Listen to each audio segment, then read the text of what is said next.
The summer was sweltering this year, and the heat was starting to get to her as she sat at the bus stop mid-afternoon waiting for him. She had left the comfort of her air-conditioned office on the 7th floor, and the sweat on her brow betrayed her discomfort. It had been many days since they last met in person. He was her grandfather's most trusted friend, and she had met him for the first time when she was 15 and he was 25.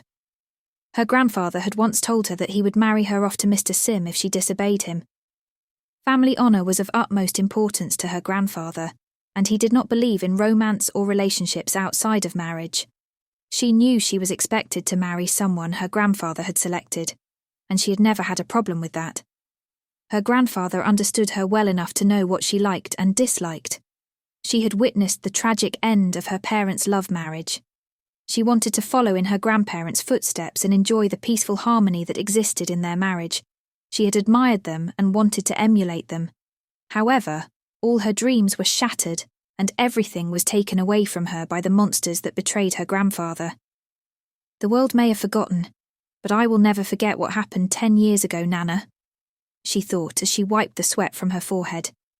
Her determination to avenge her loss remained unshaken no matter how long it took. Suddenly her thoughts were interrupted by a deep and powerful voice. It was Mr. Sim, a serious-looking man who exuded an air of elegance and confidence. She shuddered as he approached her. "Ms. Ira," he said, interrupting her thoughts, "are you ready to go?" She slowly stood up and bowed her head. "Yes, let's go," she replied. He nodded and extended his arm. Ira held onto his arm and walked with him. They walked a short distance, turned into a dark alley, and Mr. Sim gently felt her palms. "Your hands are warm. Did I make you wait for long?" She shook her head. "I can wait an eternity for you." The words slipped out of her mouth and she suddenly became silent as a deep grunt erupted from Mr. Sim. "It would be best if you didn't say things like that, young lady," he admonished. "Stop calling me a young lady. I'm 25 and a woman," she retorted. "And I'm 35, so you are a child to me," Mr. Sim replied. "I want to be more than a child to you," she huffed. Mr. Sim walked silently without responding, deep in thought. "I have got all the plans ready, but there is only one thing I need to know." She changed the subject. "And what is that?" Mr. Sim asked softly. "The identity of the mastermind," she declared. "So you don't think the 3 piggies are the mastermind?" he asked. "No," she replied. "They are just puppets. I have watched them closely. They are intelligent, but not intelligent enough to pull off the entire plan.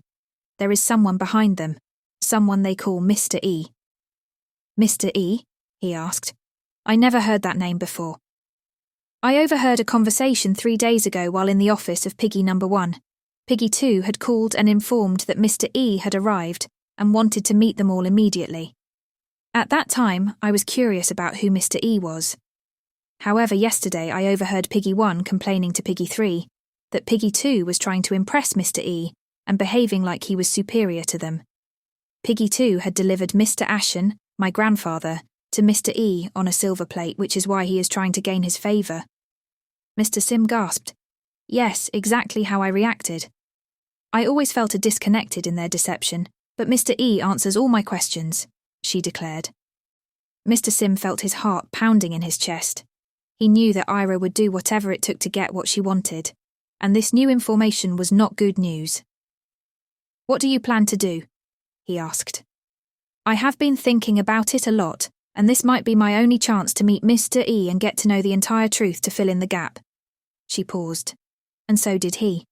They faced each other in the dark alley, with nothing but the late afternoon shadows of the run-down buildings providing them cover. "I need to make him confess to me. I have to bring him out." "Please tell me you are not planning a suicidal mission," he growled. "It is a trap, but you will ensure it doesn't become a suicidal mission by doing your part."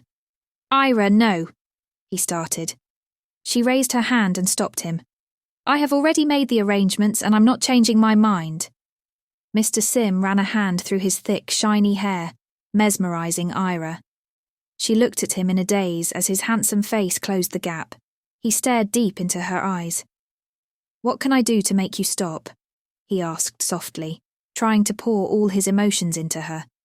If you kiss me right now, I may think about changing my plans, she jokingly replied. His face grew serious as he slowly shifted his gaze to her lips. Then so be it, he declared, capturing her mouth in a hungry kiss.